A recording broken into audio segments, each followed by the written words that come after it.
On today's On Cue Insight, historian Hayes Scriven gives us a moment-by-moment sketch of the Northfield failed bank robbery by the James Younger gang. Stay with us. On Cue Insight is next. What we're going to talk about tonight, we're going to say what, we're going to figure out why they came to Northfield, the reasons why we think they came to Northfield, because there's even disagreements about that. We're going to detail the events of September 7th, 1876. We're going to talk about the 2 weeks after, and we're going to talk about kind of how the knowledge kind of came about for this subject, how people documented, how they talked about it, how they were already back then trying to lay the groundwork for today. I'm really going to try and focus on August to September of 1876 and detailing what happened in there. Why Northfield? Why did they come here, not Austin? You know, why did they come to Minnesota at all? Well, if you're familiar with the author T.J. Stiles, who has written a lot of very well-known books on history, he just published a book on Custer. In the early 2000s, he wrote a book on Jesse James.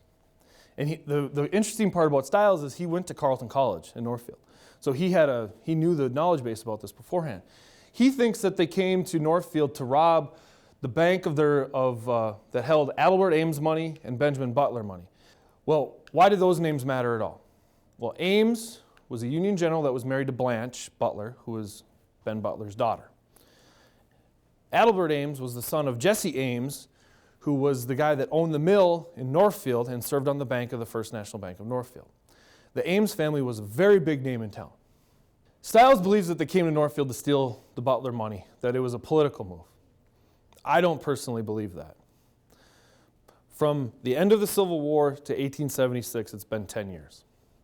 Right after the Civil War, the James brothers and the Youngers, and these guys that wrote, most of them that rode with them, were ex-Confederate guerrillas.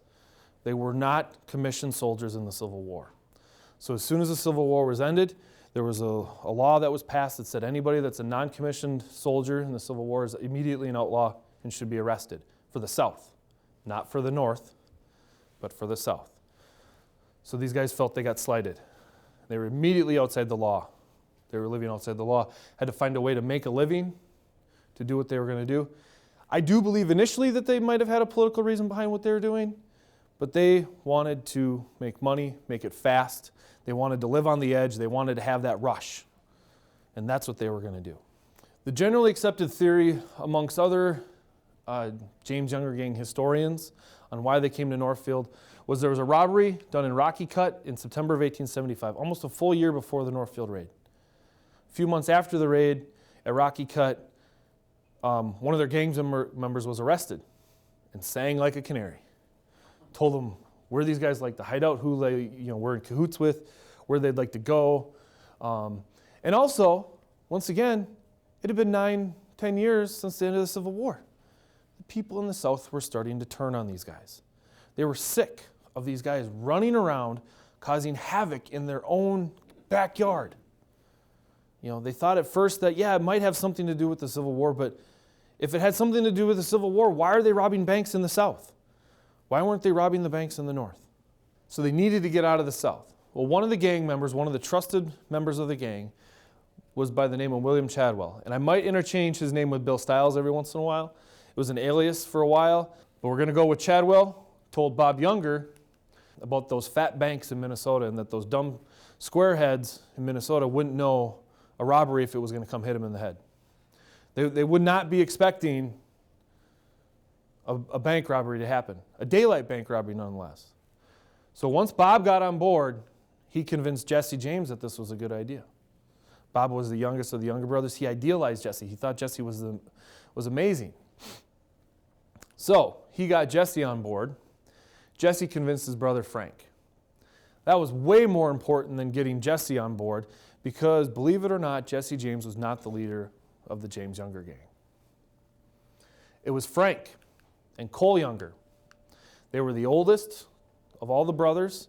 The two were the most educated. They knew how to write, knew how to read. Some say they even debated scripture. Once Frank got on board, Cole wasn't going to let his little brother Bob go off by himself. So he writes to his brother Jim, who's in California recuperating from a disease. He writes to Bob, or Jim, telling him something's wrong with Bob. You need to come home immediately. not telling them that they were planning on robbing a bank in Minnesota. When Jim came home to see that they were planning a bank robbery in Minnesota, he was not happy. He did not want to go that far north. He could not understand why they were going that far north, because they had never gone that far north before. They get Charlie Pitts involved, who was a really good friend of Cole's, and they got Clell Miller, another trusted gang member. The 8 guys that came to Northfield were probably the elite members of the James Younger gang. At any given point in their reign of terror, they could have had upwards of 30 men that cycled in and out of this group. Not all the time were they together, and not all the time did they run with just 8. They might have ran with 10, 12 men. There's even some references that there could have been 12 men up here in Minnesota that were going to rob the bank. But it just didn't work out. But we know for certain that there was these 8 men. Very possibly there was 9 with Stiles as an additional. On their way to Minnesota, how did they get here? Even this is still a debate. The generally accepted theory, I'm going to say that a lot tonight. The generally accepted theory is that there was two groups that came into Minnesota. Jesse, Frank, and William Chadwell rode horses all the way, just over 300 miles to the Minnesota border from Kearney, Missouri, on a horse. Sounds like fun, huh? The other report is that the younger brothers, Charlie Pitts and Clell Miller, rode the train. That'd be a little bit more comfortable. There's a report that Jim Younger said that they bought 8 horses from the city livery stable in Albert Lea. 8 horses, once again, ties back to the 8 members that were here. There's also a report that as few as 4 raiders got off the train in Red Wing in late August and stayed at the National Hotel under the names of J.C. Horder, H.L. West, Charles Weatherby, and Ed Everhard. Those are known aliases in Missouri. They wouldn't have known that up here at the time that they were, but when we look back at the aliases that they've used in the past, those were well-known James Younger gang names. While they were in Minnesota, they were all over the southern part of the state. Mankato, St. Peter, Austin, Albert Lea, Owatonna, Faribault, Northfield.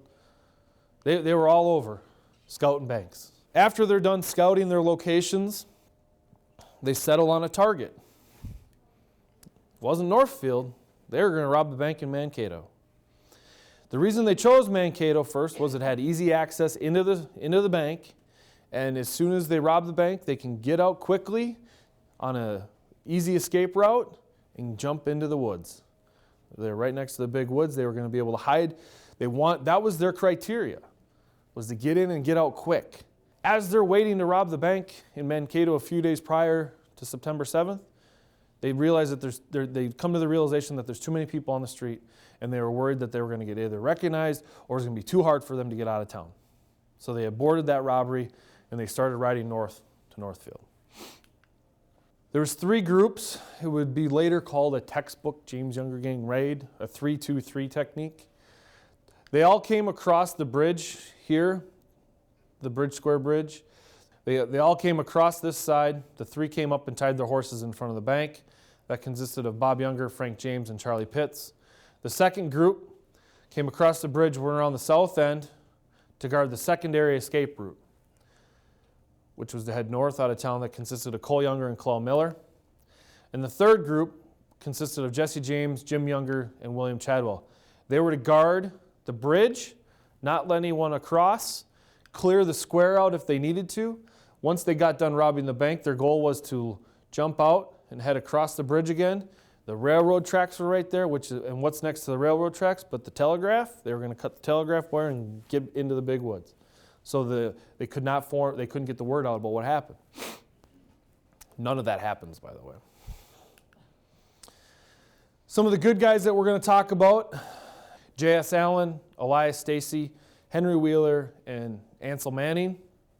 So, what happened on the street? The 3 gang members tie up their horses. They walk down to the corner of the building. Once they see that these other 3 men here are in position, they walk down.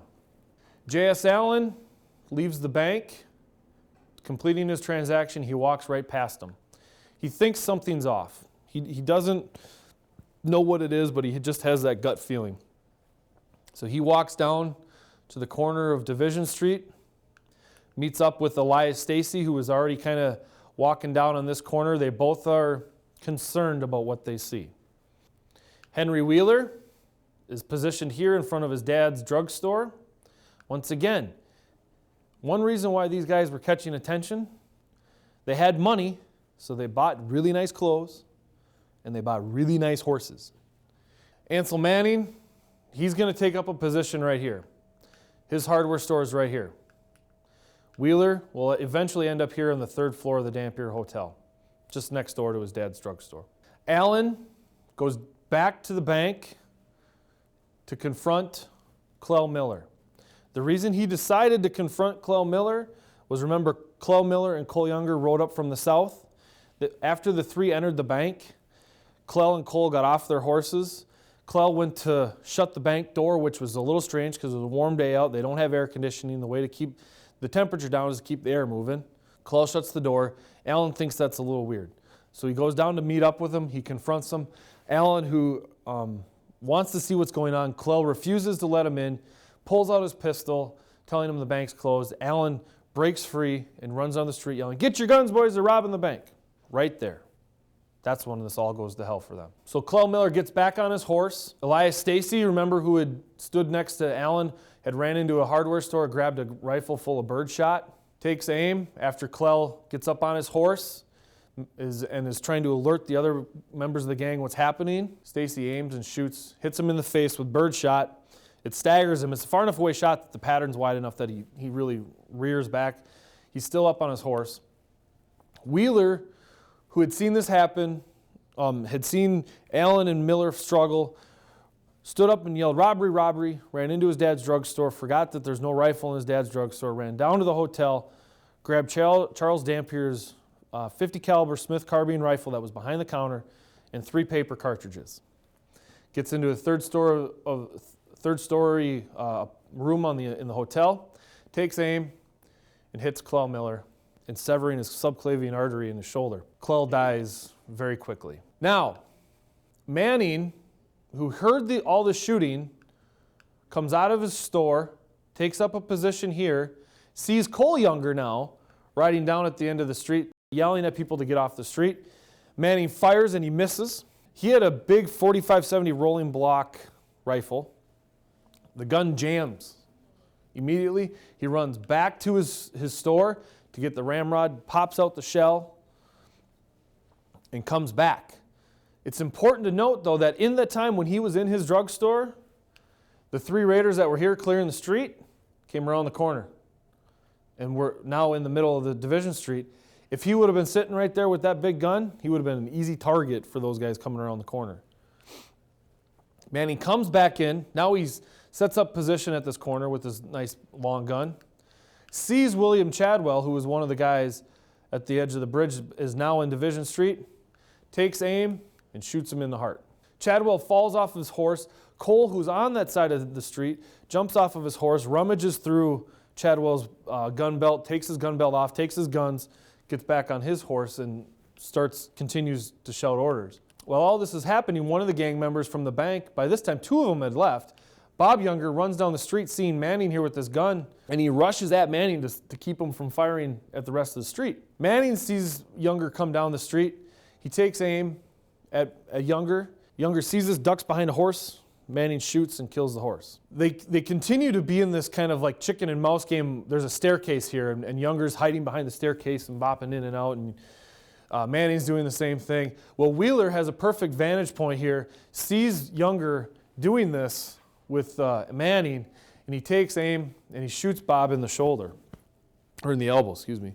He did switch hands with his pistol, but at this point the rest of the gang members were out on the street and they were leaving down their secondary escape route, except for Bob, who's shot in the elbow. His horse is dead, and he's running down the street yelling, "Cole, Cole, you forgot me, come get me." And Cole turns back around and comes picks his brother up.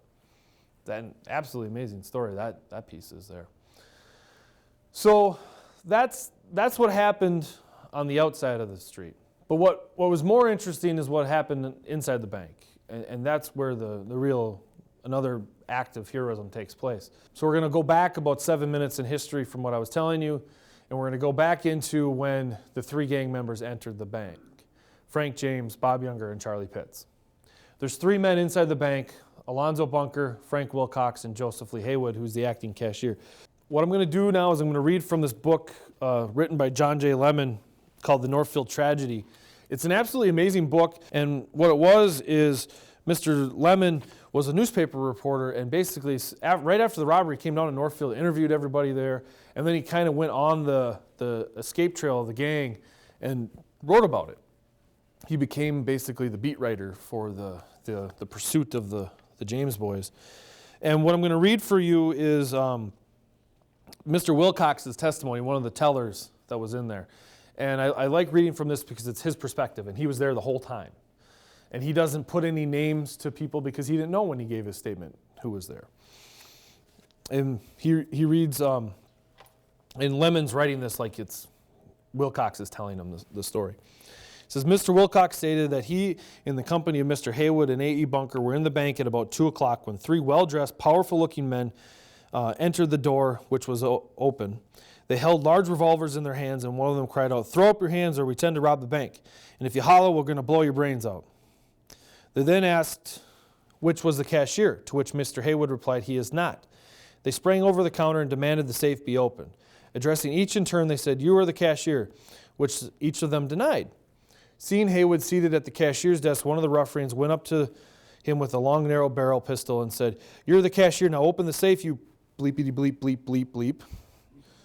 It's actually written there, not the bleeps, but the real words. Mr. Haywood replied to him and said, "It's on a time lock and it cannot be opened." One of the men then went into the vault because the door was open. Haywood at once sprang forward and closed the door of the vault, shutting the robber in. When another man seized Haywood by the collar and threw him back on the floor to release his incarcerated brethren. The man who came out of the vault, a slim, dark complexioned man with a black mustache, then called to the others to seize the silver which was lying loose, about $15 on the desk, and put it in the sack. They did not do this, but they seized the $12 in script and put it into 2 bushel flour sacks which they had with them. The dark complexioned man, who appeared to be the leader, then again attacked Haywood, insisting upon his opening the safe, threatening to cut his throat if he did not, and actually drew a knife and put it on Haywood's throat and causing a cut. The heroic and faithful teller, however, would not be deterred from his duty and would rather sacrifice his life than betray his trust. Some few moments, it seemed ages to the bewildered and terror-stricken onlookers, were spent in Haywood struggling to break from the murderous villains and gain his liberty. At length he broke away and, regaining his feet, ran toward the door, yelling, "Murder! Murder!" The man at once struck him with a pistol and knocked him down, and dragging him back to the safe door, commanded him to open it, but the intrepid Kirk stolidly refused, and when the villain shot at him, but he did not hit him. Evidently the shot was intended rather to intimidate than injure him, but the scoundrel had reckoned without his host, for the effect was lost upon Haywood, because he had basically passed out. He'd been pistol whipped, he'd been cut on the throat, he'd been thrown to the ground multiple times. He was unconscious. During the whole of this time, 4 or 5 men were riding up and down the street, shooting in every direction and keeping up an incessant gunfire. One of the men outside came riding up and fiercely called for the men to leave the bank. "The game is up," he said. "We are beaten." The 3 men in the bank then sprang over the counter and rushed to the door. Haywood staggered to the chair, but as his last one was getting over the counter, with one hand on the cashier's desk, he turned around and deliberately fired at Haywood and fell senselessly to the floor. The man then sprang on the rail, and out the door he went. Wilcox then cleared the bank to the back door by Manning's hardware store. Wilcox was not sure whether the ruffian had struck Haywood when he later staggered to the cashier's chair and did not stop to see if he was dead when he fell. He said the reason that he did not try to get up and help Haywood was that the man still stood over Haywood with the pistol in his hand. It's a pretty creepy story when you think about it. But Wilcox's testimony is pretty right. If you read Bunker's testimony, it varies a little bit in what he'd seen, but Bunker also wasn't in the bank when the raider shot Haywood. In all, they got away with some coin and some script. They missed the cashier's till holding about $2,000 in it. They also did not get into the vault, which was completely open at the time. The bank vault door had a time lock on it, but it wasn't functioning at the time of the robbery. The vault itself housed just over $13,000, Between that and what was in the till was $15,000 total that was saved by Haywood, Bunker, and Wilcox and the townspeople. Immediately after the robbery, when the gang members get out and head south out of town, they get as far as just past Millersburg again. The Youngers were in bad shape. So Jesse and Frank agreed that they were going to split off from the gang and try and draw the posse away from them. Because immediately after Northfield, remember, they didn't head north out of the Division Street. They headed south. Well, they didn't get to cut the telegraph. So the telegraph wire was, the telegram went out right away, all over the state. And men from all over the southern part of Minnesota, St. Paul, all got behind this. And very quickly, there was over 1,000 men chasing these guys through the southern part of the state. So the Youngers and the Jameses basically split off. Charlie Pitts is with the Youngers. The Youngers and Charlie Pitts get close to Mankato, and they know Mankato's a big town. They don't know the terrain. They don't know where they're going. They need somebody to get them through town safely. So what they do is they capture Jeff Dunning, who's a farmhand working on the farm, to get them through town. Jeff gets them through town.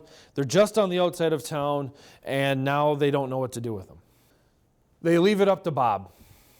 Bob's the one that's hurt the most. Bob would be the one that's left behind if the posse got close. Bob decides to spare his life. Jeff does obey their orders and doesn't tell the posse for about a day. He goes and finds the nearest sheriff and tells them where they're at.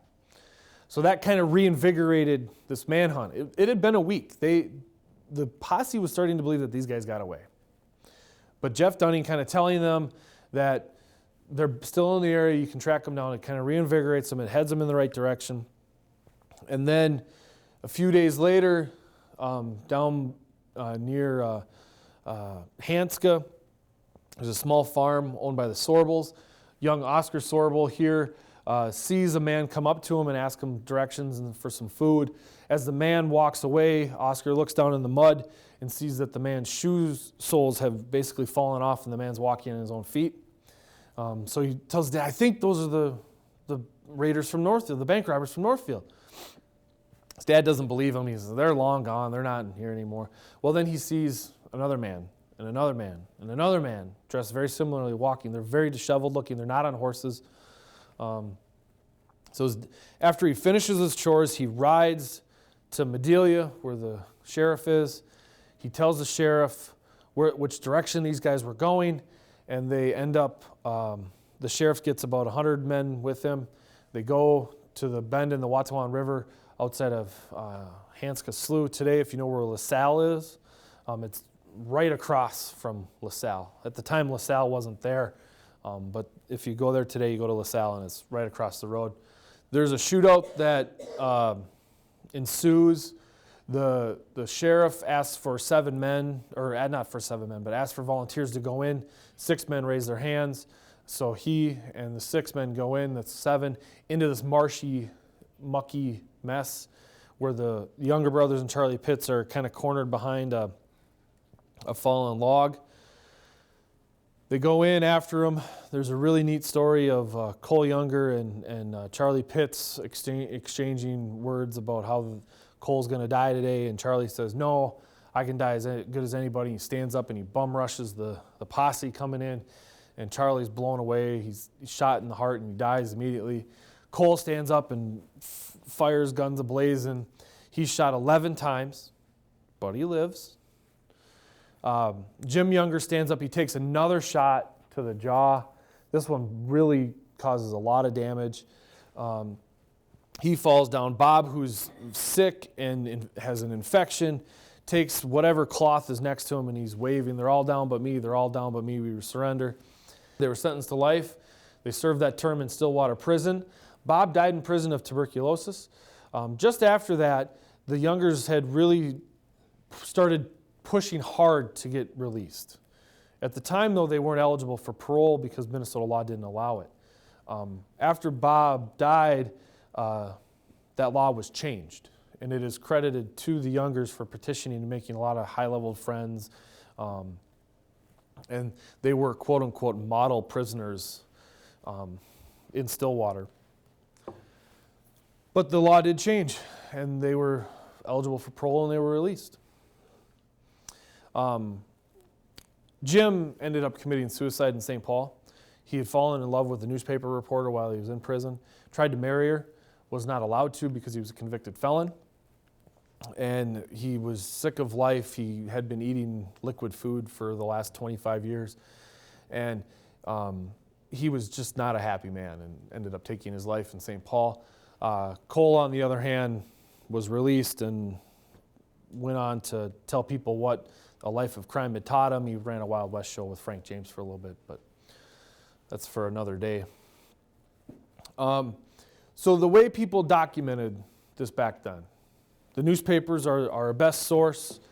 It's not like Jesse James sat down and wrote a diary when he was on the run. Cole didn't either, as much as some people might want to tell me they have found those great pieces of history. But the Northfield tragedy, I believe, was the first compilation, compiled after the robbery. It's an absolutely amazing book. And then we also published in 2005 a book called Caught in the Storm, and it details the escape route of the James gang after Northfield and all the way through their travels down to Madelia and even after that. Oh, and the other interesting part about the Caught in the Storm book, it was written by middle schoolers.